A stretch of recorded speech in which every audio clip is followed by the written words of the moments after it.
Hey, this is a check-in for Rogue Protocols, Murderbot Diaries number 3, chapters 1 to 3, and a little bit of 4, um, where I'm sort of confused from artificial conditions to this, because I really thought in artificial conditions, Murderbot found out a couple of things in the mining company, but things that really kind of led to more questions about what was going to happen going forward. It didn't feel like it was resolved at all, really, that its questions hadn't really been answered other than um, that somebody had attacked the place with malware, which had then caused uh, things to go haywire and lots of people to get killed. So it wasn't Murderbot's governor module, governor chip or module, um, and it wasn't Murderbot itself, but there was just definitely the question of, well, then who was it and what the heck were they doing? Why did they murder all of these people? And I've got theories, but I don't think Murderbot seemed to be remarkably curiosity free from it, maybe just because it doesn't care. But I think it felt like it was just not addressed in a weird way. Maybe I missed that.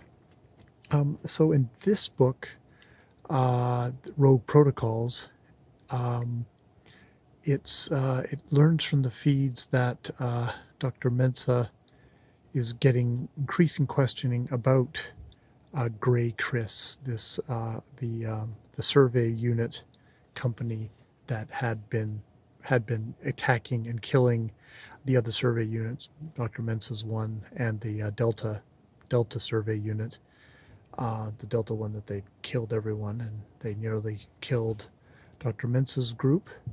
Um, but then there definitely seems to be indications that the Grey Chris, this is like basically their modus operandi, what they've been doing. They've been doing a lot of this, of basically wiping out other people on planets, possibly to, yes, get alien artifacts or biology. Um, and Murderbot decides that what it can do that's for the best is to try and gather information on Grey Chris and find out, get the goods on them so that it'll Dr. Mensa and give it to Dr. Mensa to help her. So still sort of acting as kind of a client for.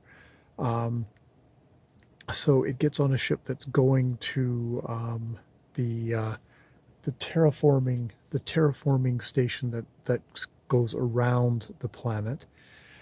Goes on to what it thinks is just going to be an empty thing, but it turns out a couple of security humans are going to be going there, and so it's like crap. So it has to shove itself into a locker and just sort of hide itself away, which it does. They get to the thing. He finds that they are indeed hired as security for the people who are doing the study to find out like what the heck's going on here, but they're kind of worried that there might be some other kind of there might either be rogue, you know, might be freebooters or raiders or something like that would be on there. Though you kind of think it's also maybe a thing that they might be worried that something like Grey Chris might actually hire people to come and just get rid of the evidence and get rid of any investigators.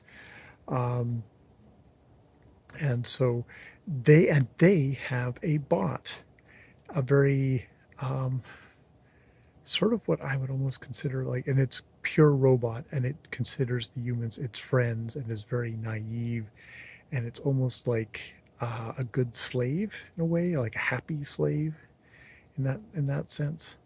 Uh, and you know, um, Murderbot has a lot of difficulty dealing with it just because it does love its owner so much and seems to perhaps maybe never been maltreated by him, which also kind of irks Murderbot, who has obviously been quite mistreated by lots of its owners.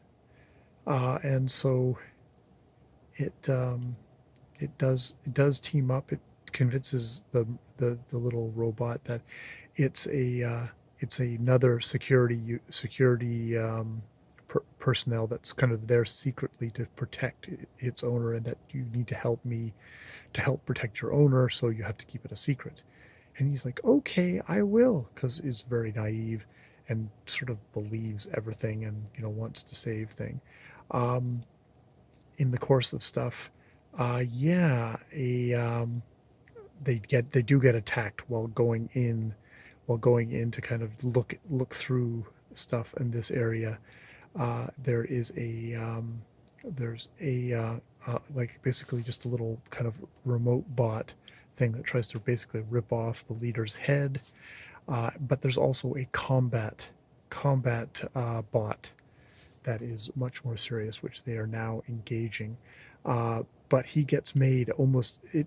Murderbot gets made immediately when it's revealed that it's there by the security guys who've like obviously worked with sec units, and it's like, you're a sec unit, and it's like, oh, and he has to think. It has to think fast and say, oh, I'm under contract with the security expert Ren, which is the fake name he gave the bot, and to help and convinces the little robot to back him up. And the leader of the exposition, whose name I can't remember right now, sort of goes along, because the security guys were completely freaking useless when the first attack happened, and it's only because of Murderbot that they were saved.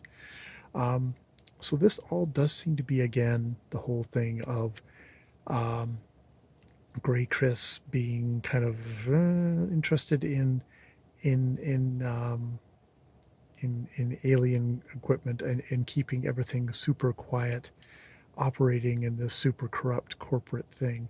It is all pretty vague. We're kind of hoping we get some more concrete revelations as we go along about this whole situation. But I guess we shall see. We shall see. But that's where I'm at right now. Okay, more later.